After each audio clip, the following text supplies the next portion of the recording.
గోధుమ రూపం పూర్తిగా మారిపోవాలి. ఎప్పుడు మారుతుంది? 2 బండ్ల మధ్యలోకి వెళ్ళిన తర్వాత ఆ రాపిడికి ఆ రూపం పోయి పొడి పొడిగా అయిపోతుంది. అంతే కదండి?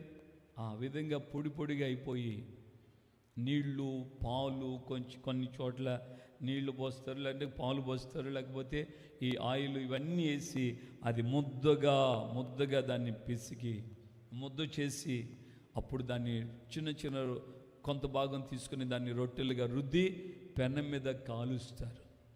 అప్పుడు అది ఆహారానికి ఉపయోగకరంగా ఉంటుంది. మన జీవితాలు మనంగా ఉన్నప్పుడు, మనంగా ఉంటే దేవుడు మనల్ని వాడుకోడు.